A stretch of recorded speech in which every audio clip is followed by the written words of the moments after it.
I'm here today with none other than Graham Linehan. He doesn't really need an introduction, but he is an Irish comedy writer who is just a little bit in this whole gender critical fight, I guess you could say. Graham, thanks so much for joining me. How are you doing? I'm good. Thank you for asking me. Lovely to see you again, Sasha.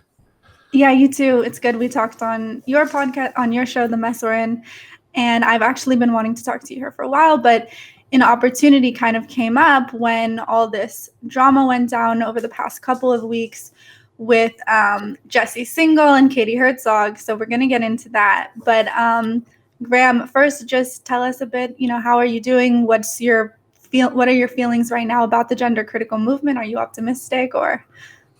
Well, it's hard. I mean, every day there's some new horror, that knocks you back a little bit. But I do think that people are becoming a little bit braver, a little bit more willing to challenge some of the orthodoxies and some of the supposed heresies of this movement. So I'm kind of cautiously optimistic. As I often say to people, there's only so long people will continue to say 2 + 2 = 5, especially if women's safety and children's health is involved. And with any luck, we're coming to its end. I don't know. I mean, actually, I'd love to know what you think. How are you feeling about it? Well, I mean, I do feel a little bit optimistic because here in the US, it's breaking out into the mainstream, right? I mean, we have all these bills all across the country that are about keeping single-sex sports and things like that. But on the other hand, as people sort of take notice and legislators start trying to deal with some of these new realities, people like the ACLU and organizations like that are just ramping up the rhetoric and the attacks. So I don't really see it changing that fast because the fear is just building and building. Yeah. And the fear is what I think is really the problem here with people even people like Katie and Jesse, they know what's accurate and what's right. They're smart people, but there is an aura of fear around it. So I still feel that very much. Yeah, I mean that was one reason I was so disappointed by what they did. I mean, I'm not one to pressure people generally to come out and express their gender critical views. Jesse and Katie, I knew, were playing a very careful game. They had to be cautious about what they said and so on. And normally, if everyone has to go according to their own safety and according to their own protecting their livelihood and so on, and I usually respect that. The time I chuck that out the window is when people throw me under the bus. Right. When that happens, there's no quarter given from me. Mm-hmm. So it's funny because now, just to make this clear, have they asked you for a comment at all? No. In fact, Jesse, I was in touch with Katie just before this happened, like about a week or two before this happened, and I wrote to her, and I said a couple of things. I said, I know that one thing I'm worried about is that Substack might try and throw me under the bus to placate some of the louder voices on the other side. It would be great if there could be, any support you could make would be great, But I didn't figure on them being so craven about it. I mean, they obviously. It's hard to explain. I don't quite understand where they're coming from. I mean, one thing I find interesting is the deliberate attempts to misrepresent the Her stunt, which, I've made it clear time and time again that the whole point of the stunt was to show that there are fewer and fewer lesbian spaces, that men are invading lesbian spaces, appropriating lesbian identity. I think that's homophobic. I think it's misogynistic. The men that I was pointing out, I mean, I don't know if you saw them, but the red-haired guy, he looks like he's, he looks like one of the kids in American Pie, and not one of the girls, he's just a normal young man.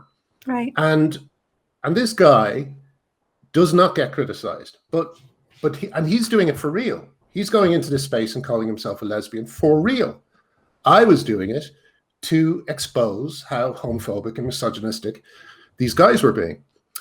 And I just find that fact that they kind of either ignored or downplayed that aspect or pretend it's not an issue, I find that very revealing. For me, you know. And, you know, it's like, and I hate to use the whole sort of oppression, Olympics, power dynamics, because I just feel that's so overused and oversimplified. But I think what they're doing is they are kind of, you know, presenting the perspective and side of the powerful in this situation. And before this, I was looking at the Code of Ethics for the Society of Professional Journalists. This is an American document. So, you know, Katie and Jesse are both American, so they should be following like some kind of guidelines like this. They obviously take themselves very seriously as professional journalists. And one of the guidelines, well, there's one, of course, that says diligently seek subjects of news coverage to allow them to respond to criticism or allegations of wrongdoing, right? Right, yes. So they've kind of already failed in that. But another one that stood out to me that said, be vigilant and courageous about holding those with power accountable, give voice to the voiceless. And I have to say, I think they kind of failed in that with their episode where they covered her stunt. Because they completely ignored the fact that this is about the lesbians being the voiceless, crushed people here, right? Yeah, exactly. I mean, they are, you know, the lesbians who sent me those photographs of those men in those in their dating app, they are absolutely blue in the face from trying to get people's attention. You know, they now have to resort to things like lying down in front of pride parades because there's no other way that anyone will listen to them, you know? And we have to remember that however you want to describe it, you can describe trans people any way you want or trans-identified males any way you want. The way I describe these people who are invading lesbian spaces is they are trans-identified males, okay? White men. White straight men. Is there a group more powerful than white straight men? No. And yet Katie well, that's the other thing. This is one of the weird inversions of this fight, is that a lot of, I mean, people over there, and you know, they tend to be very privileged people, seem to think that women aren't as oppressed as men, or they seem to think that women aren't more oppressed than men. They seem to think that women have got it quite good, and trans people are you know, how many women are murdered every week worldwide? How many women are murdered every day? You know? Over 100. I mean, it's extraordinary. And yet, as soon as you insult, not even, and I say again, like there was a couple of guys, they had lipstick on, but most of them hadn't even made that basic effort. They looked like me. My original photograph was me just tilting my head, you know, because that's something we've noticed a lot of these guys do, is they tilt their heads to look a bit harmless, you know, and you know, they're invading these spaces, and yet, you know, when I point this out, I'm somehow considered, you know, evil. Like, I saw an extraordinary thing. I decided to sign up to their Patreon, so I could. I spent £5 so I could add a comment in there, you know, and I just, you know, made a couple of points. But I noticed that under the link for the episode where they discussed me, I think for the second time, there was a link to the story I originally offered Katie Herzog, because I thought she was, being a proper journalist, she would like to break it, about Amy Challoner and Amy Challoner's pedophilic boyfriend. It seems basically like a pedophile ring that's operating in the heart of Reddit, especially in LGBT Reddit. And it's a huge scandal. It's a huge scandal. But, you know, just pretended I hadn't sent it, you know? And it's because those kinds of scandals, they don't register to Katie and Jesse, because Katie and Jesse, their career depends on them not offending these highly placed, highly influential straight white men, you know? Yeah, like Grace Lavery, which we'll get to. And, you know, I have to say, in the episode, the first episode that they did about you, which we're going to get into, I have the transcription here so we can go over some of the quotes without taking any of them out of context. They spent the whole first half of the episode, so almost 30 minutes, bashing you, essentially. Then the second half of the episode, they covered the Challoner story, which you were the journalist who essentially broke that story, and they attributed it to you. They used your reporting, and they said that it checked out. So yeah, if it didn't check out, I wouldn't have a platform. Nothing I've published. We've rarely had to issue a correction. Our stuff stands up. Our stuff is solid. And do you consider yourself a journalist? I do now. I have to, yeah, because I don't think I'd be able to get anything on TV at the moment. And this is where I make my income now, is from writing about an issue that writers like Katie and Jesse and John Ronson just simply will not touch, And what's most offensive about this is because we're being brave and because we're talking about these things that they refuse to. I don't know whether it's embarrassment or what, but they throw us under the bus again and again. And an interesting thing we discussed about today on my podcast is they frame our arguments as extreme, and it's like, our arguments aren't extreme. No men in women's sport, that's not an extreme argument. No men in women's spaces, that's not an extreme argument. Safeguarding must be as robust for trans-identified men as it is for every other man. That's not an extreme argument. But for some reason, American journalists, who I think are just so in love with propriety and dinner parties and whatever else, their social circles, I guess, they're just not doing their jobs. So yeah, I definitely consider myself a journalist. I consider myself more of a journalist than the people who are ignoring what I think is the biggest linguistic and social shift in living memory, Yeah. And they make such a big point of saying that you're not a journalist and you're not a reporter and that you're an activist, and that they are not activists and they are reporters, and it's somehow like sacrosanct. But they're activists. Yeah. They're activists when they criticize activists. When they criticize activists for doing nothing except pointing out an injustice, then they are activists. Their neutrality is by not doing anything, they are activists. It's funny because, and I wasn't necessarily going to bring this up, but Jesse was the one who broke my firing story on Twitter. And really? Yes, but when he did, he did a great job. He got things right. He contacted my boss. He actually got some quotes and emails from my boss. But the funny thing was that Jesse wrote this thread, and he said about my tweets, he said, you have to do the Nike test. And that means that you shouldn't tweet anything that Nike wouldn't tweet, or a big company like Nike wouldn't tweet, if you don't want to get fired.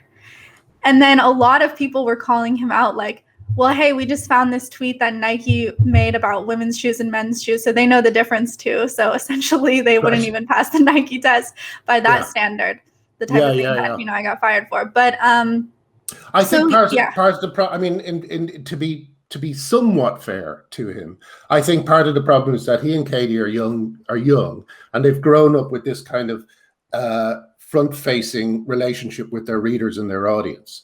And they think that the kind of oppressive authoritarian panopticon that now exists is actually a good thing. It's keeping us all in line. It's stopping us from being horrible. But of course, that's only true if you play by these very rigid rules that have been set up in these companies like Twitter and so on by trans-identified men. Yeah.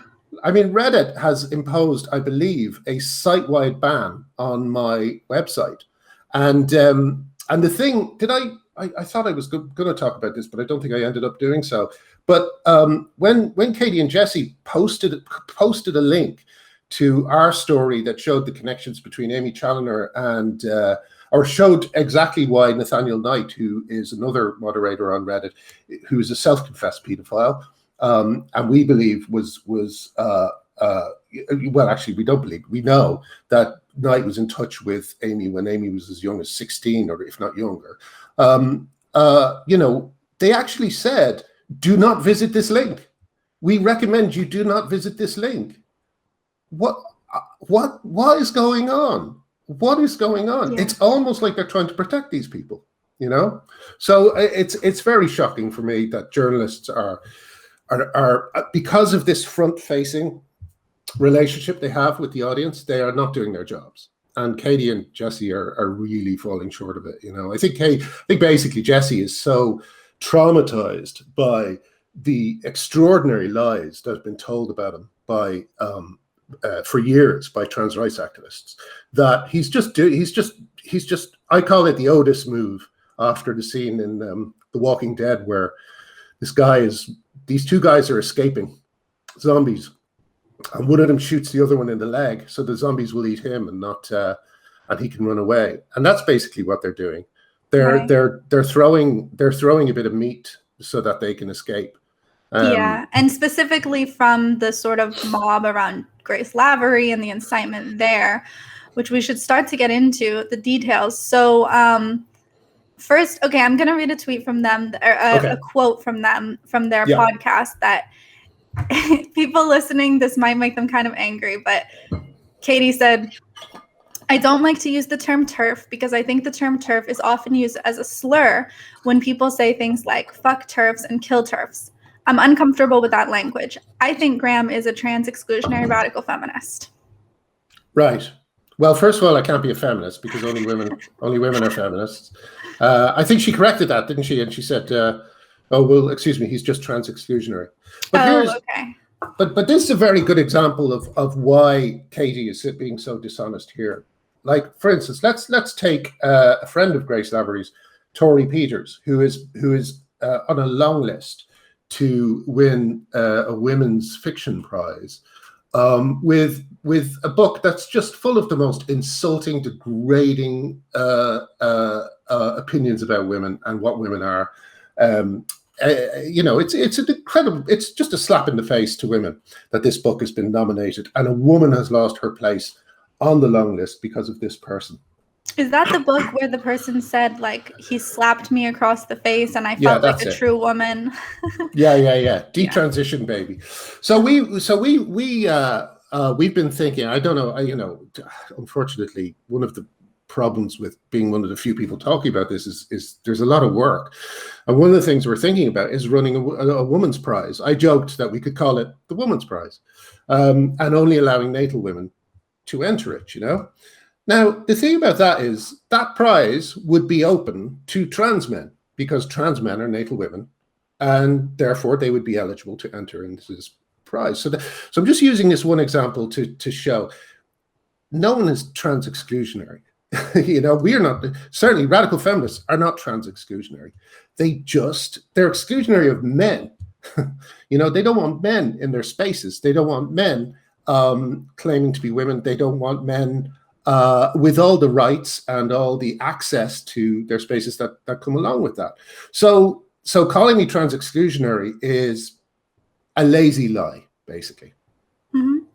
Yeah. So that was early on in the podcast, and then their main beef with you was the Her situation. So the lesbian app called Her, people don't know. Tell us why did you start reporting on Her? Women were sending me the photographs and they were saying, look at this. They were saying, look what we have to put up with on a lesbian dating app. Now, to be fair, it started calling itself a queer dating app around 2015, I think, or 20. No, I think it might have been started in 2015, but they started calling themselves a queer dating app a little bit after that. Now,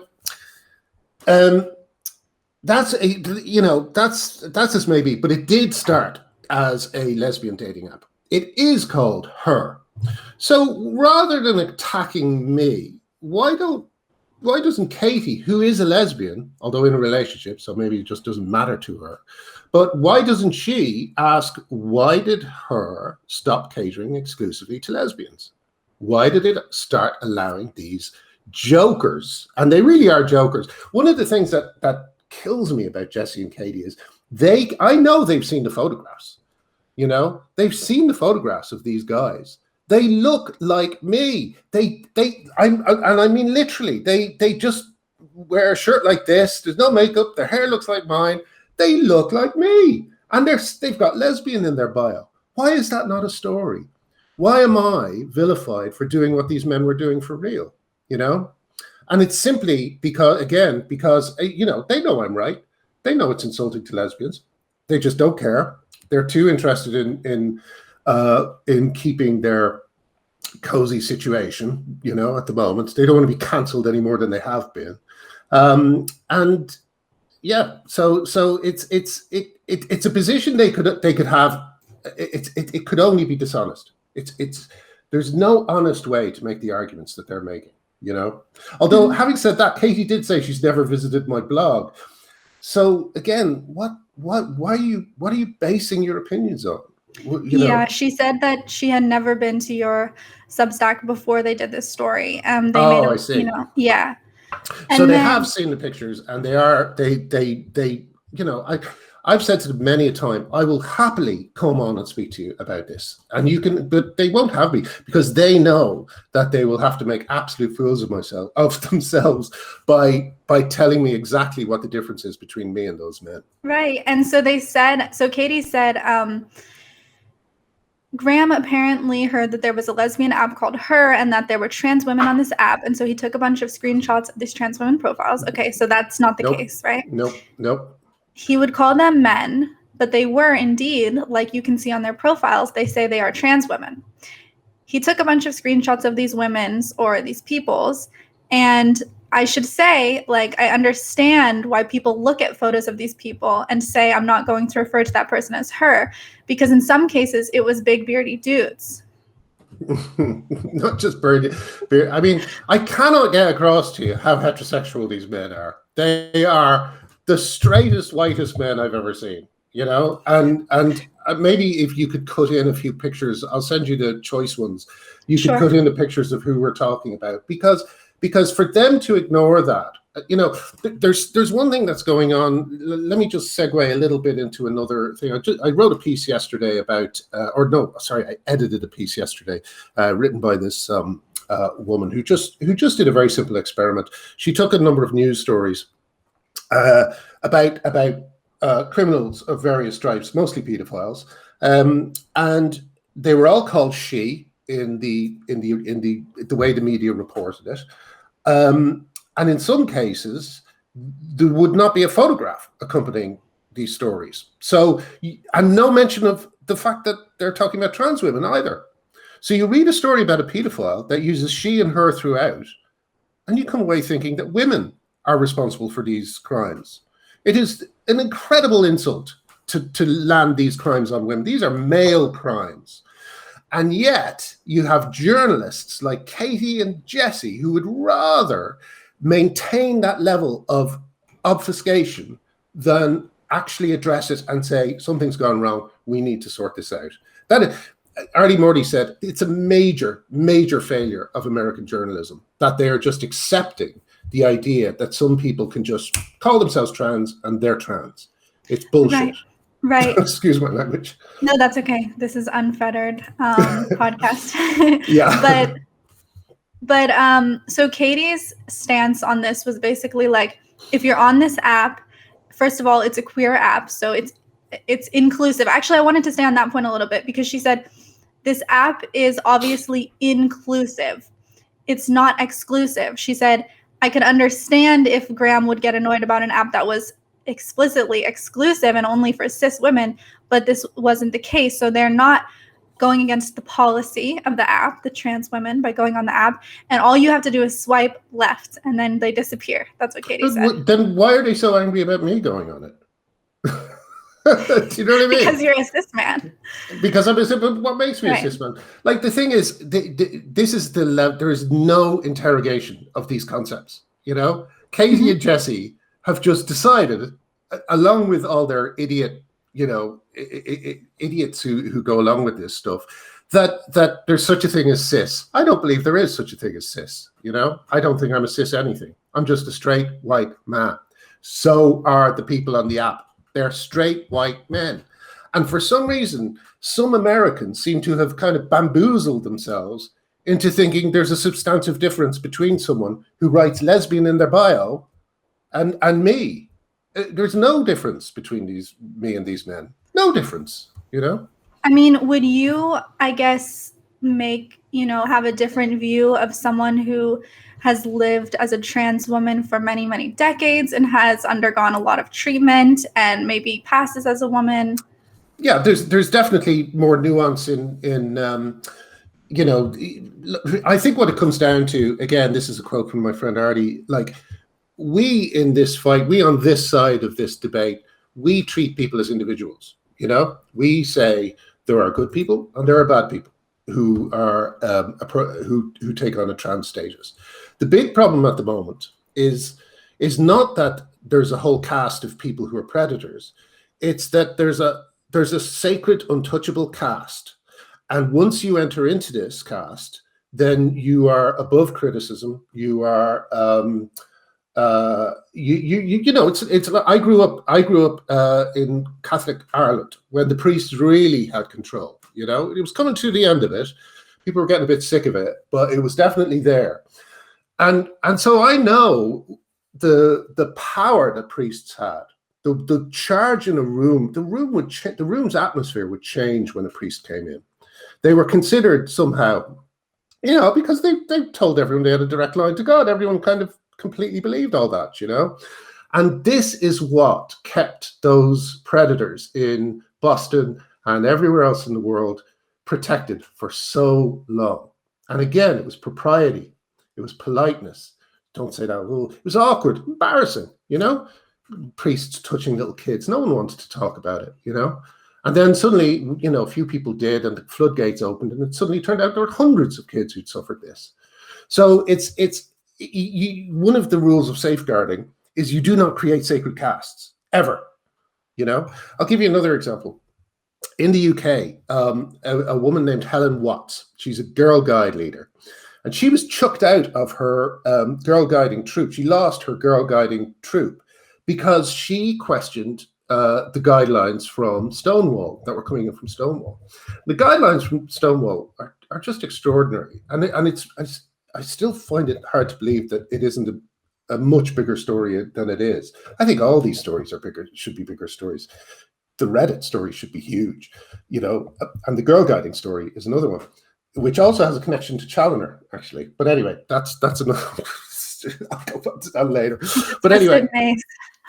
Challoner is like the Zelig of predators, but the thing about Helen Watts is Stonewall were advising them that as the moment someone claimed trans status, that person was exempt from the safeguarding principles that are put in place with men to do it safeguarding. So suddenly, by mere declaration, men could stay overnight with girls, could go on away trips. And here's the fucking thing. The parents did not have to be notified. Right? That is completely different from what cis men have to go through. Is that still happening? Is that a policy that's in place? Wow. Yeah. Girl Guiding are just fronting it out. I mean, basically, Stonewall have their back. There's a huge kind of Stonewall, basically, they have so much power in this country, and they are leading the conversation, and they are kind of, they're the big impediment to a proper conversation about this taking place. But yeah, she lost her troop. She's still fighting to get them to reverse these policies. But it just blows me away that anyone could think that by merely a self-declaration, you can get into these spaces and there's not going to be a problem. What is going on? How could anyone go with that? Let alone journalists whose job it is to uncover things that people don't want uncovered. Yeah, that's very disturbing. And can we also return for a second to the priest caste point? So probably most people know, but not everyone might know about Father Ted. And I was wondering if you could talk about it for just a minute. I wanted to also read something that Helen Joyce tweeted earlier this week or last week. She said, people who aren't Irish have no idea how brave and groundbreaking Glinner was with Father Ted. He's been speaking out about state-enforced orthodoxy ever since. A truly great man. So what was Father Ted? Why is that relevant? Well, Father Ted was our sitcom that we wrote in the 90s. It's probably my most famous sitcom over here. It's about a bunch of priests who got into trouble with their parishes for various reasons, all of them more or less quite innocent. Ted was there because of financial irregularity. Dougal just was a fool, so somehow ended up there. Jack was our only concession to satire. Jack was a kind of old style priest who we suggested may have been involved in various more darker things, but he only said 4 words, so we didn't have to get too deeply into that stuff. Sex abuse scandals don't tend to be very funny. But it was a very light, very silly sitcom. We weren't trying to be satirical. We were just trying to make people laugh. But there was something about it. It was such a phenomenon. You know, we were hugely influenced by things like The Simpsons and Larry Sanders and Gary Seinfeld and shows like that. And the Irish were just starved to see their own culture kind of going through this very modern sensibility, I guess. And so they loved it. You know, it was big in England, but in Ireland, it's properly a phenomenon. And one year I was reading a newspaper. It was talking about the decline in people studying in this one particular priest training college for the priesthood, and it said that the number of entrants had dropped from something like 200 a year to zero priests studying for the priesthood. And in the piece they said there are 2 reasons for this. One is the sex abuse scandals, and 2 was the trivialization of the church in the TV show Father Ted. Wow. Yeah.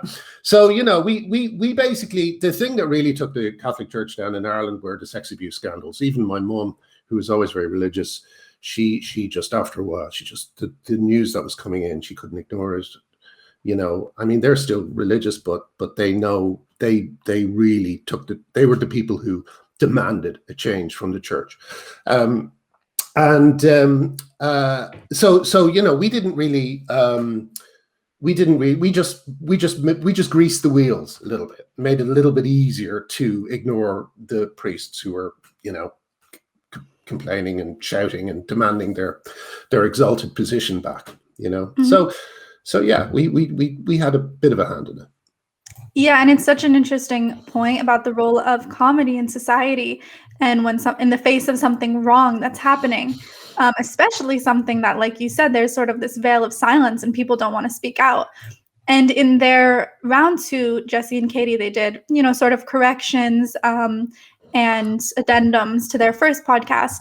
And Katie said, I have just a short quote. Katie said, "I don't fucking care if it's satire. That was about your Hearst stunt." And I mean, so yeah, how did you use satire or comedy with the Her stunt? Well, like at first I wanted to just show how easy it was for men who looked like me to get onto the thing. So I didn't do anything. We just had a picture of me tilting my head and smiling in a goofy way. But you know, I signed up with the app. I took a picture of my profile, and that was the end of my involvement with Her. I was immediately banned as soon as they found out I was on there. I didn't want to go back in. I had no interest in going back in. I had no interest in doing for real what I was criticizing these men for doing. But then, you know, I have a few friends and there are a few Photoshop experts, and they just sent me back photographs of me with eyeshadow on and you know, and then I started. It's very funny. It made me laugh really when I saw it. But the thing is, we're not exaggerating. If you look at someone like that idiot Alok, you know, Alok, what's his name? Yeah, like, I'll put a picture right now on the screen. Put one beside me, because that's who I was doing with the purple lipstick. Okay. For some reason, a lot of these non-binary guys like to wear purple lipstick, which is not a look for anyone. But you know, and there was another one we did that was a parody of a guy over here called his name is jumped out of my head, but I'll send you that as well, and I'll send you the original guy. You know, we was making fun of these, like some of these people. Some of the people we were making fun of, like there's basically a kind of a group of people who they're just attention seekers, and they wear a lot of makeup. In the UK, there was a kind of equivalent to the LA club kid phenomenon. There was this guy. All the names are popping out of my head. It's really annoying. And he used to wear things like he used to cover his face in white makeup and put eyes all over his face and so on.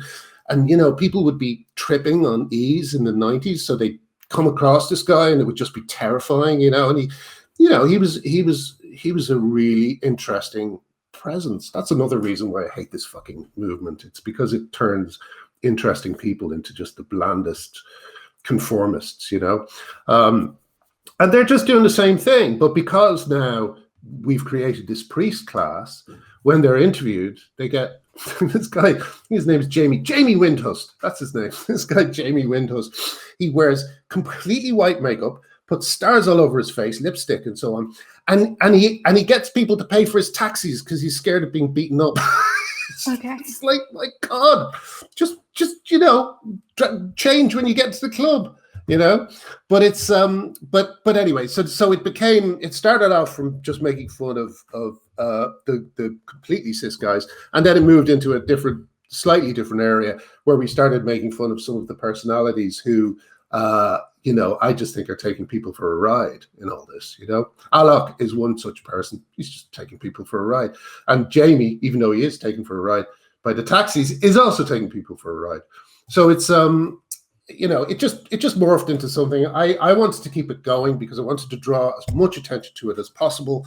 But I think there was one aspect that I probably did do wrong, which is I don't think there was a single post that did what we're doing here today, where I really properly go into it and explain it, It may have been scattered across a few different things. And so I get that people might have been a bit unclear about it. But again, I wrote to Katie. I said, I'm happy to speak about this whenever you want.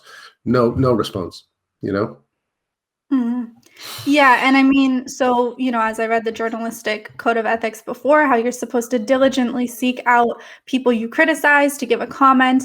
There is another one that says, realize that private people have a greater right to control information about themselves than public figures, and others who seek power, influence, or attention weigh the consequences of publishing or broadcasting personal information. And I wanted to ask you about that because one of their big issues with the Her reporting that you did was they assert that you were holding these people up for ridicule and that you shouldn't have posted their pictures publicly. So what do you say to that? There is a taboo around certain things in this debate, and we reject all these taboos because these taboos are set up to protect straight white men. For instance, the taboo about dead naming. No, we won't accept that because too many people use that taboo to escape their past, which is sometimes very dodgy. The taboo against showing photographs. This was a big taboo. It's only recently been broken a little bit, but the taboo against showing photographs of men on women's sports teams. The reason that's a taboo is because there's no argument. As soon as you see that basketball player towering over those college girls who are like a third his height and age, then you immediately see, oh, this is wrong. This is not good. Those girls should not have to go through this. So that's why that's a taboo.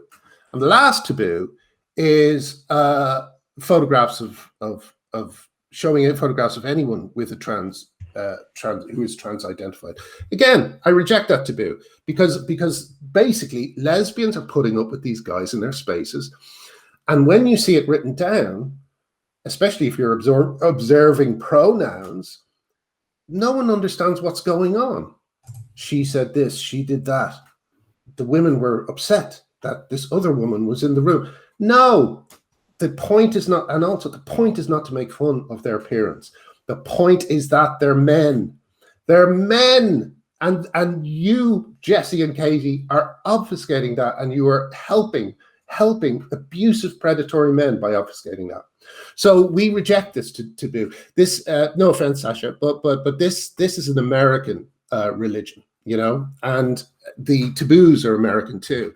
And we don't accept them. We don't accept them. They are too dangerous to safeguarding to allow these taboos to stand. We won't. We'll challenge them at every point. And we the women who are challenging them, and myself, we get thrown off Twitter. We lose more and more spaces to talk about it. But we've only got to hope that the more it happens, the more attention will come to it. Mm-hmm. Yeah, and another one of those taboos is misgendering, right? So they talked a lot about misgendering. They got a lot of flack for it. Katie, in particular, got a lot of flack for this comment she made, but she said that people took it out of context or twisted her words. So I'm just going to read the exact quote. Oh, God, the poor woman. What must that be like? I mean, she's the only one who's really ever experienced that, I think. But so she said, I'm curious, is somebody like Graham Linehan, is he going to refer to Buck Angel as she? Buck Angel is sort of gender critical on his own. He obviously looks like a guy. And then she went on to say this, which I just want to read this because I'm really puzzled over this comment. One of the reasons I'm against bathroom bills, there's lots of reasons, but one of the reasons I'm against bathroom bills is because I don't want people who look like Buck in the women's room. So would you misgender Buck Angel, Graham? No, well, first of all, I've sent, again, because they don't read my blog, they probably didn't see it, but I sent a Twitter, I found, because I downloaded my Twitter archive because I have nothing to be ashamed of, so I downloaded it, and I have it now. I don't know how to access it properly, so I have a friend who's doing it for me. And I said, can you get me everything I've said to Buck Angel, And, we just had a very friendly relationship. And at one point, I even said to him, after he was receiving a lot of abuse, you're more of a man than they are, And it's one of those things, it's nuance, isn't it? It's these are interesting questions about Buck, what Lou Buck wants to go to. But we're not allowed to discuss them. We're not allowed to discuss them. And when we do discuss them, they're confusing because we're using the wrong pronouns. So, again, Katie and Jesse are maintaining a system whereby the only people who are benefited by it are abusive people. Buck is not going to be benefited by this. By the way this debate is conducted. As you know, he or they or she receives terrible abuse. It's not helping anyone. It's just and it's. And by the way, Katie said in the update episode, she acknowledged that you had called Buck Angel he. She did acknowledge that had been pointed out to her many times. Yeah. But she still, the way she had originally phrased it, she didn't say that you would refer to Buck Angel as she, but she sort of wondered it, but there's sort of a fine line, isn't there, when you're. Yeah, but let me make it. Sorry, Sasha. Go ahead. But let me make a very important point here. It is usually trans men who they use to make these arguments, because trans men often pass better than males who have a trans status pass, because of the magic of testosterone. Testosterone makes women grow beards and facial hair, so they look like men. A lot of physical changes happen. I think it's desperately sad, because I think it speaks of internalized misogyny and so on and so forth. But I have a lot more sympathy for trans men than I do for trans-identified males a lot of the time, simply because the entry point for trans-identified males, as we all know, is just to say they're trans. Put on, look at Eddie Izzard, bit of lipstick, he's a trans woman now. He's saying in all these interviews, he's just about to do a job as a man, where he plays a man, right? Mm-hmm. And yet he's going to run for office or something with the Labour Party and be lionized as a trans woman. It's crazy, and as I say, trans men are often used as a cover or as a shield. I'm not sure quite what the word is, but let's put it this way: men are a danger to women in women's spaces. Women are not a danger to men. That's the difference. So by using trans men to make these arguments, they are, again, I think, being dishonest. Yeah. And okay, so what else do we need to say about the lesbian app? Just seeing if there's anything else. Katie said, again, but I feel even the photographs of the people I shared, I do feel a little bit of sympathy, because everyone is confused by this stuff. It's not like they're not alone. Like people are lonely. They'll try anything to meet someone, so they'll put lesbian in their bio. But the problem is, it's my sympathy for them extends only so far, because the people who I really have sympathy for are the lesbians who have no spaces left. Again, the only reason Katie could not care less about them is because she's in a relationship. It's the lesbians on the ground. Like, I know. You may have heard this story before, Sasha. I often tell it. It's a bit of an origin story. But very early on in this fight, I got an email from this girl, or it was a tweet, actually, I think. And she said that she is lesbian, and she had a trans-identified male friend who she was very friendly with, very supportive of. And one day, they were in a lesbian club, I think, and he asked her if she'd be interested in pursuing a relationship. And she said, no, I'm only interested in, however she put it, natal females. He slapped her across the face and walked out, right? It's that kind of entitlement that is happening to lesbians on the ground. And for me, it's one of the great scandals of this age. And for me, it's one of the reasons why the modern mainstream LGBT movement and its enablers, like Jesse and Katie, by not fighting it, are perpetuating. It is a disgrace that young woman got slapped like that.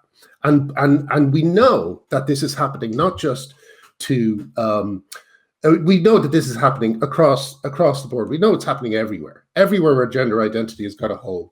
Lesbians are finding their spaces destroyed by these entitled, abusive men.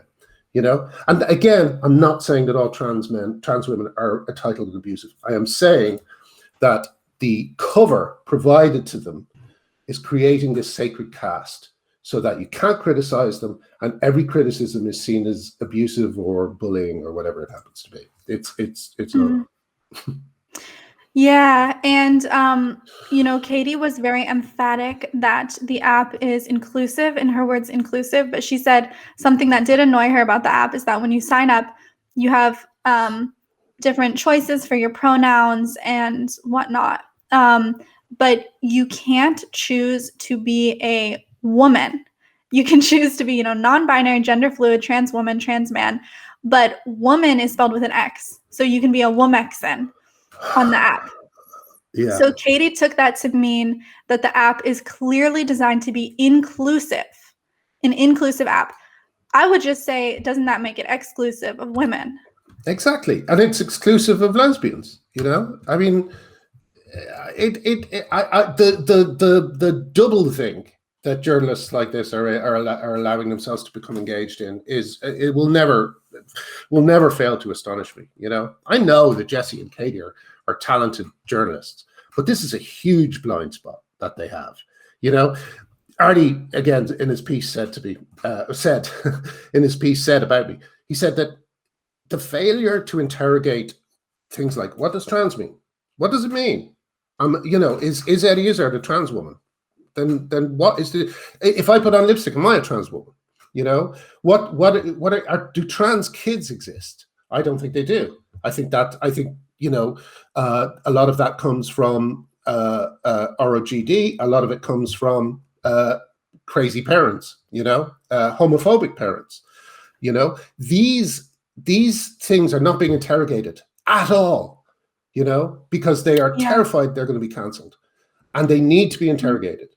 And one of the things that is a contradiction in Jesse and Katie's episode here is that they obviously lambasted you for their perception that you would misgender in certain situations and the way that you have gone about this. But Katie also was very clear that there are people who she would misgender. I know you might not call it misgendering. She calls it misgendering. And because it's their preferred pronouns. She said if someone is making no effort, she's not going to play that game. That's what she said. So I don't know exactly what the distinction would be for her. That's what you're sort of pointing out, right? She's exactly like me. She just has a different line, and she's getting angry at me because her line is the correct one. You know, her line is the okay one, but my line is not.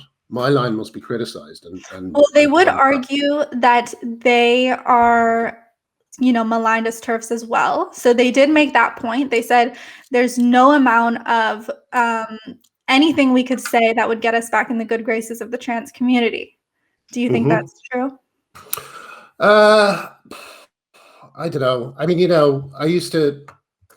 This is up until the moment that they decided to throw me under the bus. I fully supported them. I've been following the campaign against Jessie for years. I've seen people who I used to defend, Brianna Wu, for example, just telling the most outrageous lies, you know, about them. And Brianna Wu is a very good example type person I'm talking about, you know, incredibly dishonest person. And I don't know. I mean, Katie as well, you know, I always liked what Katie was doing, but I guess in the end, you know, I just don't know. I can't explain it, to be honest. You know, yeah. I thought they had, a bit of grace, but they're graceless. It was a graceless attack, you know. Mm-hmm. Yeah, well, speaking of grace, oh no, I better be careful here. The way that I don't want to make her another 400,000 quid. Is that what she got from Substack? Yeah. Okay. So Substack made her a deal, right? After this whole thing went down. Yeah. Sort of appease her potentially. Or I'm saying her. See, this is the sort of what happens. But anyway, Grace Lavery is a trans woman. So a male who identifies as a trans woman is a UC Berkeley English professor. And I will, you know, link to Grace so you can check out what Grace looks like. And because that is important. Jessie and Katie also didn't like that you talked about how Grace looks. But actually, and this is something that I have to say because I, you know, had a visceral reaction to Grace's picture on the UC Berkeley website. I think it's been changed now. Grace has a different picture up. But the one that it was before, they were wearing like this off the shoulder top. So they were like sort of bare skinned and making this horrible like simpering face and doing the head tilt. And it just, my reaction was like, I don't think a woman in this position would actually get away with something so unprofessional and inappropriate for a professorial portrait. Yeah, exactly. And one of Grace's, I believe Grace has as part of her syllabus discussions, or however you describe it, on sissy porn. Do you know what I mean? It's like the most demeaning form of pornography. Pornography where men are turned on by imagining not only that they're women, but that they are being, you know, humiliated or that there's something inherently demeaning about being a woman. It's gross, you know. It's just really, really horrible, you know. And so I don't really feel I need to show these people any respect. Why would I show someone like that any respect? I find what Grace is doing incredibly offensive. Yeah. So, you know. And, you know, I was going to say, I can't find the quote right now, but I might find it and say it later. But when they say there's nothing,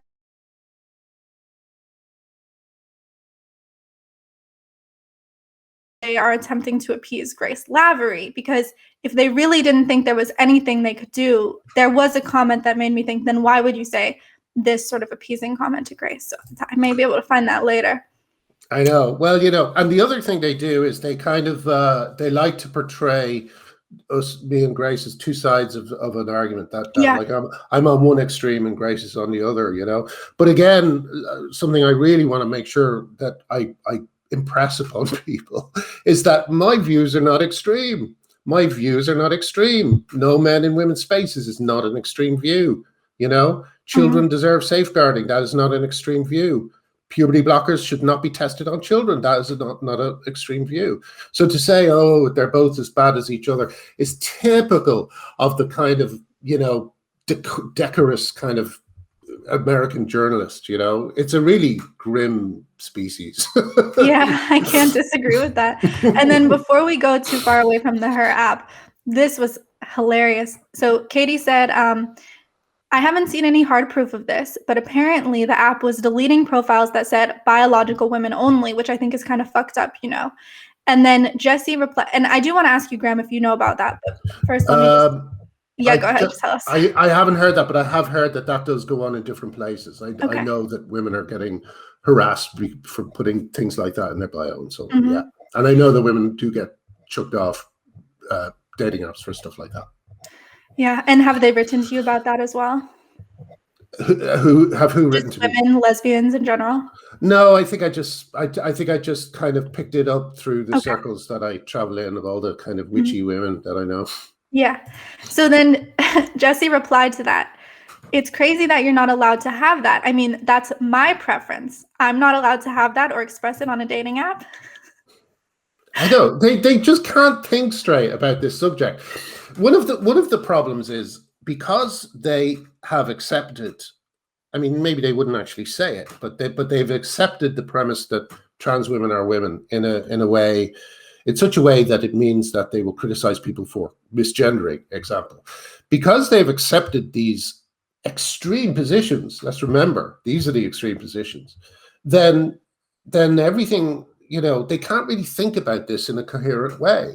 You know, they don't have the language. They've robbed themselves of the language to talk about this properly. You know, there's another reason why, unfortunately, we're not going to get the kind of journalism we need from these people because they simply don't know how to talk about it, you know? Yeah.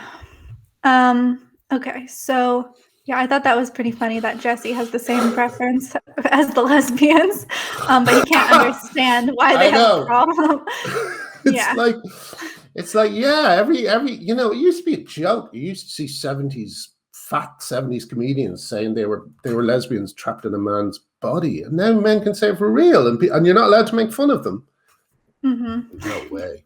Yeah, exactly. So, okay, here's another quote just to directly address this. Jesse said, I think Graham is an activist at this point, which is his right, because he was never in objective, like he never claimed to be a journalist. He kind of stumbled over his words there. That's why I just read it verbatim what he said, but he never claimed to be a journalist. Yeah, well, I don't know. I mean, I think now I have to say I am, because I've been doing like, I've had my Substack now for almost a year, I think, or maybe a little bit more, and you know, we're breaking big stories. We recently did a story on Andy Deere, who is the person who got Rose McGowan to apologize after disrupting her reading in Barnes & Noble. We found out that Andy Deere is going onto Reddit, going into rape fantasies, and also going onto actual survivor groups, actual women who've been raped. He's going into those groups, and he's posting there as well, you know? So this is someone who, Rose McGowan, who changed, you could argue, helped change the world by being the tip of the spear on Me Too. She had like what, a few days, a few weeks, months of people saying, yeah, women, they've put up with so much, and then she has to apologize to this guy, you know, all because he's in the sacred caste. It's not right. Right. And there was this, have you seen the video clip of this event that Rose McGowan was speaking at? It was a couple of years ago, and a trans woman, or, you know, a trans identified male stood up and started yelling at, like, started heckling her in the crowd. No, that's the one we're talking about. Okay. That's Andy Deere. Yeah, okay. That's the guy. He's going into survivor groups and commenting in there. I know. Okay. You know? Yeah, and he started, you know, yelling at her. This video was just so symbolic because he's screaming at her to, like, shut up and to center trans women, and what she's saying, she's talking about her own rape experience. I just can't even say. And you know, the reason he went there is because he has a fetish about rape. So he's not even, you know, he probably stood up because he was angry because she wasn't going into enough detail for him. You know, these are horrible men. These are horrible men, you know, like Mitch Fest, I'm really hoping that Kara Dansky keeps writing about Mitchfest, because I think Mitchfest is the kind of genesis of trans rights activism in its current toxic state. And really, the more that comes out about Mitchfest, the better. But these men are just being empowered and protected, and at least with the Catholic Church, at least they knew it was wrong and they tried to hide it. You know, these people are posting it on Twitter, what they're doing. It's crazy, and it just needs people to think a little bit harder, you know. Mm-hmm. And I found the quote about Grace Lavery that I was thinking of. So Jessie said in Grace's latest mean post, she called me all sorts of names, but specifically explained why I'm different from Graham and that I'm less sort of cruel and personal. And she said I shouldn't be deplatformed. So I think that right there is why they feel the need to appease one side. Right. Yes, because they have so much power. And look how Jessie was in the good graces by knocking you down, he was able to be leveled up. Yeah. No, absolutely. And in fact, I'm sure maybe the accusations about him will fall away. But I wanted to I saw people, supporters of mine, talking to Jessie, and I thought, well, Jesse's got a bigger problem now, which is he used to be attacked by people who are lying about him, and now he's going to be attacked by people who are telling the truth. And that's a lot harder. That's a lot harder to fight. So, absolutely. And to be fair, they were very clear. They do not think you should be deplatformed. They do not think Substack should kick you off. Just in the same way, they don't think Substack or platform should kick off people like Alex Jones or anyone they disagree with. I love being in that category. The man who said the man who said the Newtown murders didn't happen. Like, I don't know. I mean, it's like this is all a way of trying to frame, again, very middle of the road opinions as somehow, you know, beyond the bounds of decency. And I don't know why they're doing it. I don't know why they are collaborating in this, you know, because it's hugely harmful. It's hugely harmful. Women are seeing the effects in so many places. The fact that they've got so far with destroying women's sport, for instance, is mind-boggling, you know. And if you're not fighting it, then you are an activist. You are an activist. If you journalists, they dig and they find out things that people don't want found out. Jessie and Katie are just digging for things that help them. You know, it's very disappointing. Mm-hmm. So going back to the Grace Lavery thing, which at least Jessie and Katie think that this kicked everything off. Grace Lavery had tweeted something about how they didn't want their students to be, you know, have to do class at home on Zoom because parents might be listening in. And then you responded, you quote tweeted. What did you say? Just the single word grooming, I think that was it. I think I quote tweeted it and I just said grooming, you know, which I do regret for the reasons I laid out. I don't think that just saying grooming is helpful. Twitter kind of, you know, at that stage, I was really, really just exhausted from the abuse and the stuff like that. But I'm not making excuses. I still, I will back up what I was saying. I think if you're worried that parents will listen in on a Zoom conference when you're teaching queer theory, well, you know, there's many good reasons that professors or whatever do not want parents listening in. It might make the students self-conscious and unable to contribute and so on and so forth. But you are talking about an area of study that has whose leading lights, many of whom have talked about lowering the age of consent to 0. You know, have like Foucault in an interview talked about that. I think Judith Butler, you know, has made noises in this area as well. There is too much of queer theory that is concerned with the idea of breaking down the boundaries between adults and kids. Right. So that was the context in which I said that. I don't think Grace is a pedophile. I just think, Grace is just someone who just likes a very grim form of pornography, and it's fucked up their head, which is fine because it's paying off for them. But I don't think that it will have the same rosy effect on the rest of society.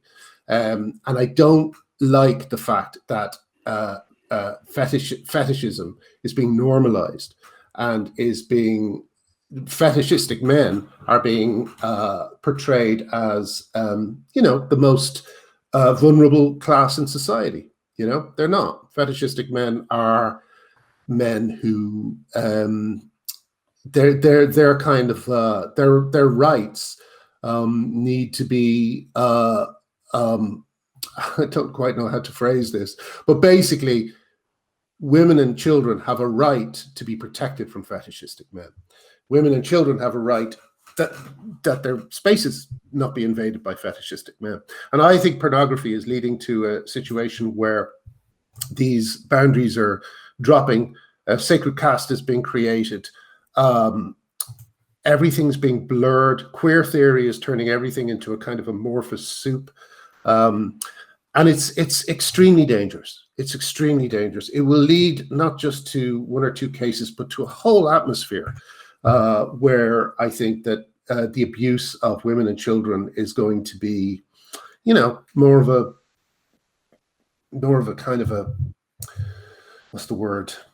A climate, a kind of a. It has to be stopped. It has to be spoken about. It has to be. We have to be able to tease out what does pornography have to do with the trans revolution? What does fetishistic sissy porn exactly, in particular, have to do with the revolution? Why is it so important to so many trans rights activists to arrest the puberty of children? These are really uncomfortable questions, but they are the questions that journalists should be asking. And instead, they're not. They're just smearing the people who are asking. Right. That's true, right? So they're not talking about Jesse and Katie. They're not talking about what Grace has done or said or the substance of that. They're just saying, about the grooming comment. Jesse said he should have just apologized for the grooming comment. And he basically, and by the way, just to be clear, so did you mean to say that the object of the grooming were the college students? Or not? Let me think about the answer to that question. Well, only in the sense that, I think that the kind of teaching of queer theory is something that in any way other than a very, very I'm not saying, there's obviously a lot of things in queer theory that apparently are useful in terms of power dynamics and so on. But the way that queer theory is being promoted at the moment, and the way that it is being used to bring down boundaries and argue for things like the sexualization, lower ages of consent and stuff like that, I think that is a kind of a form of grooming that is just, you can see it. You can see it in all these kids who think that misgendering is the worst thing in the world. They've been groomed to think that misgendering is the worst thing in the world. They've been groomed to think that dead naming is a terrible taboo that you must never do. They've been groomed to think, they're currently being groomed to think that stopping people from playing in their own sex class in a sport is somehow a terrible, terrible injustice to trans kids, when in fact it's not. It's only an injustice to basically it's only an injustice to the women who have to be in these sports with men who have huge physical advantage over them, So we are being groomed. We're being groomed to think that these, again, very middle of the road, very normal, very kind of long-standing positions that most 90% of people agree with are somehow evil, bigoted, corrupt, and morally corrupt. We have been groomed. Jesse and Katie have been groomed into kind of marching along with this stuff to some extent. It's happened. And we're gender critical people, like yourself and myself. We're fighting against it. We're fighting against the grooming. You know, I wish I hadn't used that word because it just, you know, I didn't realize what a lunatic Grace is, and how it would how Grace would kind of bang on about it. But this is a bad apology. But like, I certainly didn't mean that Grace wants to have sex with their students. You know. Right. Like, okay. I think that's important clarification because I think Jesse and Katie were taking it that way. Oh, were they? No. Yeah, they said you can't groom a college student; they're too old. I think was essentially what they said. No, you can groom anyone. I mean, basically, Stonewall have groomed organizations all across the UK. They groomed the Girl Guiding into firing this woman who was standing up for safeguarding. Grooming is, people have to understand. A documentary I really want more people to see is, I think it's called Abducted in Plain Sight. It's a Netflix documentary about a man who groomed an entire family. You know, now he groomed the father, he groomed the mother, but the target was the child. But the grooming takes place in a different. The grooming is simply, all he did was he made them trust him completely, so that when he finally took the daughter away for a 2-week jaunt, they thought nothing of it. They thought nothing of it. And this guy had their daughter for 2 weeks or something like this, you know, where he told, I won't give away, it's an extraordinary documentary. It's well worth watching. But grooming has to be understood. You can groom an organization, you can groom a society. And Stonewall has been groomed by queer theory. And in turn, Stonewall has groomed the entire UK, you know, and we're all under this spell that's been cast by. So no, I want to make that absolutely clear. I was not saying that Grace Lavery wants to have sex with their students. I don't think Grace Lavery, unless you know, no one's told me otherwise. But no, I just think that grooming is something that you can do to get what you want, and I think that at the moment, a lot of people are grooming, a lot of abusive people. Not necessarily Grace Lavery, but a lot of abusive people are grooming other people in small groups as well, friendship groups. I think that the people who are empowered by trans rights ideology are often the most annoying, abusive person in a small friendship group, and they're using it to silence enemies and you know, just get a kind of a exalted place in society that they don't deserve. You know. And then in the follow-up episode they made, Jesse basically said, continuing about the grooming comment, he said that this whole line of argument makes him think of how people used to call gay men predators and you know, being predatory towards young boys. What do you say to that comparison? Arty makes another point. Arty, my friend, who I do my podcast with, he's a gay man, and he makes the point that the reason that the gay movement was as successful as it was because they drove out NAMBLA and they drove out PIE in the UK, Paedophile Information Exchange. You know, they saw problems within their movement and they fixed them. These are problems that are remaining unfixed, you know? So again, it is not that trans people are predators. It is that predators can self-identify into this sacred caste of untouchable people, and unless, you know, thoughtful LGB people and thoughtful transsexuals as well, and trans-identified people, unless they stand up and say, hang on a second, there's a problem here, we can't talk about this without being accused of being one of those people who compare gay people to predators.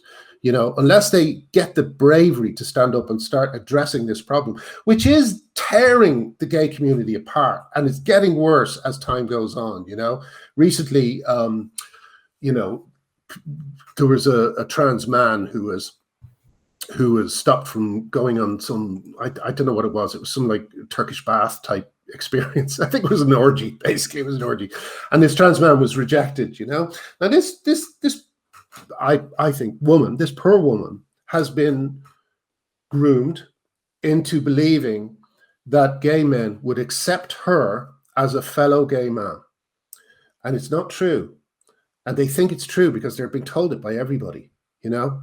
And it's heartbreaking that heterosexual woman, lost her breasts, lost her health probably, to just be rejected because homosexuality is real, as is heterosexuality, these are real things. They're not like just whims. Mm-hmm. But yet somehow now you have progressives arguing that they are, and that gay men should accept her as a man. It really does my head.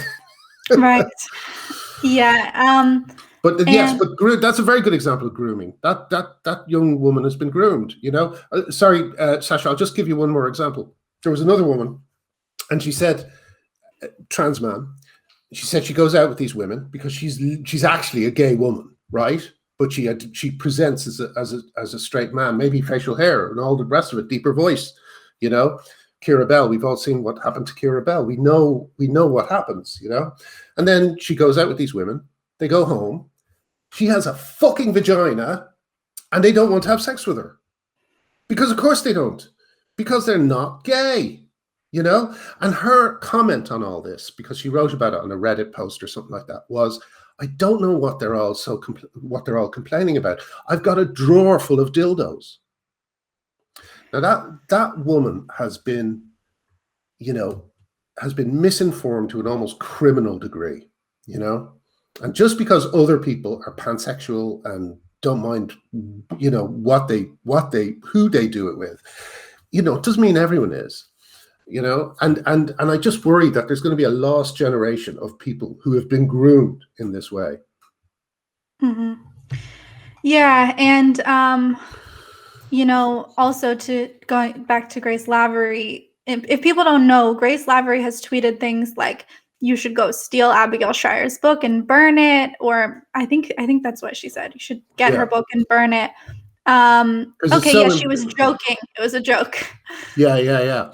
She also said something about being proud that a trans woman is being born who will one day have an abortion. Yes, she did. She said that. She put a little heart emoji. Yeah. And then she had another comment also recently that she said, I don't know why everyone talks about that your body is perfect and you shouldn't change it. Our bodies are just meat and you can alter them as you like. Yeah. Well, only in America could a kind of civil rights movement grow up that depends to a large extent on plastic surgery. It is a very, very privileged movement in that sense. Mm-hmm. Yeah, and plastic surgery is cosmetic surgery is becoming so normalized here, not just in the trans world, but for other people too. And then Jesse had another comment in their round 2, their second episode about you, which I think is worth having you respond to. Jesse said, there is something domineering about how he protects the women he agrees with and goes after the women he doesn't agree with. Well, I don't really know what that means. I mean, when I was on Twitter, I had a rule that I wouldn't argue with women about it, because I thought there's no winning in that situation because you just end up being accused of mansplaining and so on, So I just wouldn't engage as much as I can. But as time went on, I got more and more frustrated that people weren't seeing how crazy this stuff was. I broke that rule. And, I can't stand behind absolutely everything I did on Twitter. But again, I have my archive. I am happy to give it to anyone who needs it if I can figure out a way to get rid of the direct messages. But I stand by everything. In fact, the only thing I'm embarrassed about in terms of my behavior on Twitter was something I'd always been so proud of, which was the Gamergate years. Because I now know that Gamergate was, to some extent, a lot of right-wingers taking advantage of young boys being frustrated. But it was also a lot of people who are attention-seeking, narcissistic trolls on the left who were just lying, who were just lying about the reasons for they were lying about a whole bunch of things. Sorry, it's too complicated to go into, but they were lying about a whole bunch of things. And I honestly cannot trust a lot of the information I had at that time, because I now realize that the information was coming from the same people who are spreading disinformation about feminists and me. You know, Okay. so yeah. So you changed some of your perspective on that over the years? Yeah, a little bit. I mean, I just think that I used to. It was more of a. Again, I was groomed. You know, like I would treat the people who were trying to, I guess, get a more nuanced conversation going with pure derision, because I was very, very scared of the rise of the far right. I thought the far right were like the Trump win was so devastating to me that I think that's when I had to start going on anxiety medication. I was hoping to come off it, but then this happened, and I've been on them ever since. But you know, it came from a place of fear, you know, and I wish I had just spoken to people a lot more, rather than maintained a kind of derisive tone that I picked up from other people in the fight, you know. Okay. And I recognize that derisive tone now. When people say, Mm-hmm. you know, like when a feminist will say, you know, puberty blockers, they bring on early menopause. How could that be good for, you know, the result will just be the reply will just be a GIF of something. Or, do you know what I mean? It's just like a kind of dismissive, you know, self-defense almost. So they don't actually have to think about it. Yeah, it's very much a defensive position, right? And I have found myself in that as well. And, you know, had tweets that the trans activists consider to be like the most offensive thing you could ever say in your life. And I mean, I don't agree, obviously, but I do look back and think, well, I certainly wouldn't word it that way now on Twitter, because I was in that defensive crouch. And it's not a good place to argue from. I mean, it's a very weak position to argue from. And it's not conducive to making your best points. Exactly. And it's also, it's not a good platform. Twitter's not a good platform. You know, Twitter, it's just bringing out, excuse me, it's just bringing out dreadful stuff in everyone.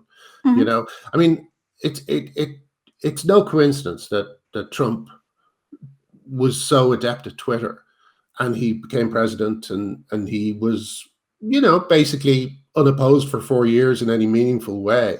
He was able to escape any kind of scrutiny, because he just spoke through Twitter. And that's what all these people are doing. Like Katie and Jesse are good examples. You know, they won't engage with any of these issues. They won't speak to me. They won't answer to any of these positions, because they don't have to. They could just be on Twitter and just kind of, you know, blare out whatever comes into their head, you know. Right. And, you know, it really is a shame, because in particular, the Gamergate thing that you brought up, they sort of accused you of having contradictory beliefs, which I knew that wasn't right, because I've seen your trigonometry interview where they take you through that whole shift that you had in thinking. And so I think Katie and Jesse were just misinformed in that regard. They accused you of being a hypocrite when in reality your views had changed, which I think we should all be allowed. Yeah, absolutely. I mean, it's harder to change them while you're in the middle of it. But with a bit of distance, I saw, oh shit, I dread to think of how many mistakes I made there. I dread to think about it. In fact, if my archive ever gets, like, the only thing I'd be embarrassed about with my archive is everything I did before the gender critical fight. You know, I think the gender critical fight is the one thing on Twitter that I remain completely proud of, and I would do it all again, you know. Mm-hmm.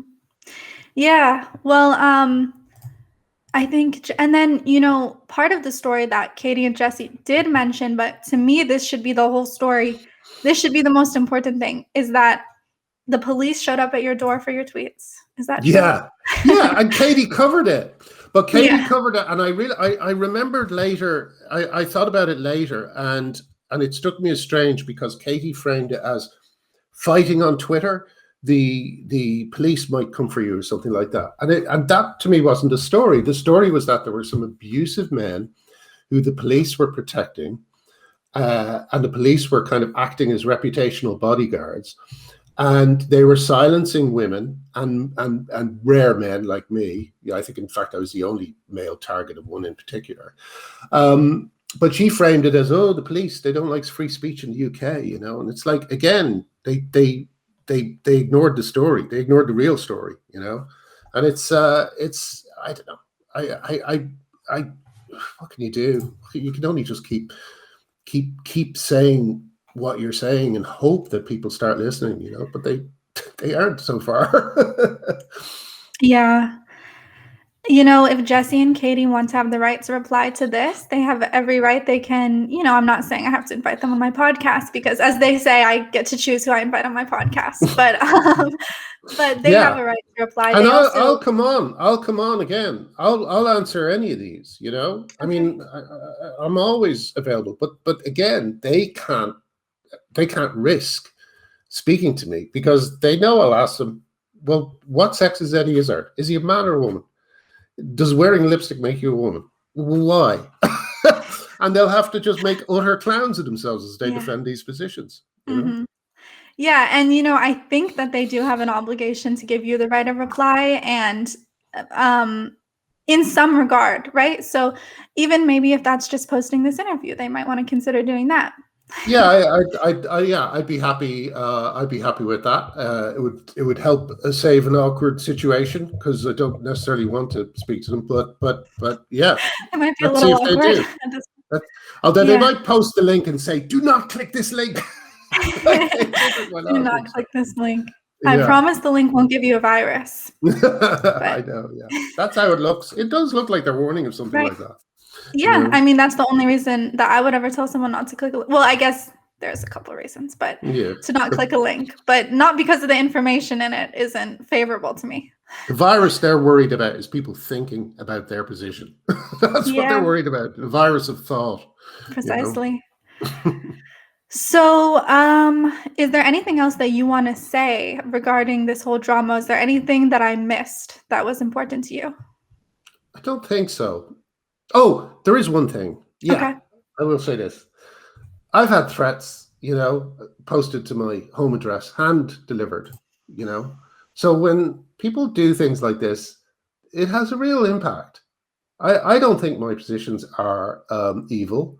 I don't think anyone listening to this interview could come to that conclusion. At least I hope not. So why would they, who have had similar things happen to them, do it to someone else?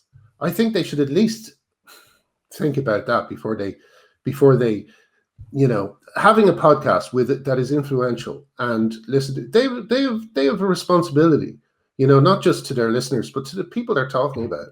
And they just need to be a little bit more, I don't know, thoughtful about that type of thing. You know, these are some of the people who are out there are very disturbed, you know, and they're being told that people like myself, people like J.K. Rowling, hate them and want them to die. You know, Julie Bindel was attacked by a trans-identified male outside a speech she did. You know, we constantly get women's meetings are constantly broken up by people who believe that the people inside want them dead or something. They, you know, they've got to have a bit more responsibility when they're talking about this subject. That's the only thing I can think of that I'd like to say. Yeah, and you know, in regards to the whole, well, your analogy, the zombie thing of throwing someone under the bus to save yourself, it also kind of makes me think of in 1984. I mean, maybe I use this too much, but the end of Do It to Julia. So, you know, the end of 1984 when they fully break Winston, the moment when he really loses any sense of himself and his own will and his own defiance is when they get him to say, do it to Julia, his lover. So that's when he becomes fully in the grasp of Big Brother. And I think that, and this is almost not a critique of Jesse and Katie, this is almost saying this with sympathy towards them, that they are afraid. I think they have some amount of fear. And when they feel this threat towards their careers and even their personal lives, like you said, and they've dealt with some of that stuff too. I know Katie's been harassed, I think, in person in Seattle. They wrote graffiti on her where she worked and stuff, you know. So, you know, stuff like that. I always had terrible sympathy for them. Right. But I think that when they're put in this position, to be so afraid of what will happen to them from that other side, the powerful side, the side that can get people fired and kicked off Twitter and silenced and bullied. When they use that fear to then dismiss you as the bad guy and therefore themselves as the okay, moderate guys, they're doing something that aligns them very closely with the powers that are causing them fear. That to me is where I see the do it to Julia thing. It's like they're not just throwing you under the bus. They're making a shift in their brains that they now, because they've had to justify all this stuff that they're saying, they now have a close allegiance to that side. I know it is sad because I know that we know they're more intelligent than that. We know they don't believe some of this stuff, you know, and it's like I as I say, I let everybody get into this fight at their own speed. There's so many people I could expose and say, you know, I know you agree with this. Why aren't you talking? Why aren't you saying it? I could say that out loud about so many people, but I don't because everybody's got their own private concerns, people they love, things they have to worry about.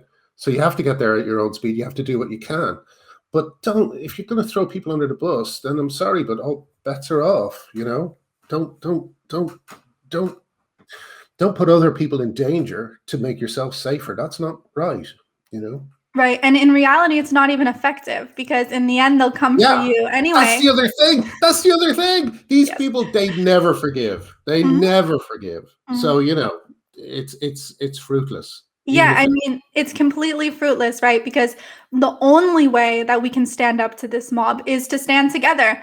And shameless plug, this is why we at Plebity have started the Free Speech Fund, because after I was fired, we saw the way that the mob tries to pick people off one by one, and that if we unite, we can actually stand up to them a lot better. So the Free Speech Fund is, you know, communally raised fund meant to go to people who've been severely materially punished for their speech. And it's a way of having people's backs, but also of showing other people who maybe haven't spoken up yet that there will be people who will come support them. And the goal is a bit larger than just supporting the individuals who may get fired or whatever the case may be, but also to show, you know, the broader solidarity of like, it's time to speak up. We will have your back. We will rally around you. Yeah. Well, I also see that you're publishing pieces by women who have been thrown off Medium and stuff like this. That's wonderful. MK Fain at 4W. Oh, sorry. I thought that was your organization. Well, she's my co-host on Identity Crisis. Our show that we have. So yes, 4W is doing a lot of work posting women who are banned off Medium, and MK Fain herself was banned off Medium. Yeah. And so was I. Okay. So, you know, I mean, I just think, you know, the big problem with all these people is that they think that they need to, we have to all stand up. We all have to raise our voice so that there's very few of these lunatics, you know, the people who are really causing the problem in this fight. There's a lot of people who are weaponizing the way this fight has been conducted, and they're calling people who disagree with them bigots and all that sort of stuff. They're the dangerous people, but they're actually relatively few. They're few, but they're well placed, and they are controlling this argument, and they are leading us to fight amongst ourselves, you know. So everyone's just got to start being a little bit braver, you know, especially if you're a journalist. Yeah, I think that's the perfect note to end on. Graham, thank you so much for taking this taking all this time to go through everything from Katie and Jesse. Really appreciate it. It was a pleasure. And thank you for giving me the opportunity. Yeah, I'm really glad we were able to, because you know, it's so important. We're just I'm just a tiny platform, but it's something that we at least can do is correct mainstream journal. Well, I wouldn't call Jesse and Katie mainstream journalists necessarily, although New York Bag is pretty mainstream, I think, where Jesse used to work. But it's something that I can do from a small platform, is like actually correct some of these smear attacks. Well, thank you. I really, really appreciate it. It's an absolute pleasure, Sasha. And will you come on my thing sometime? Yes, anytime. I'll ask you questions next time. Perfect. Sounds good. Looking forward to it.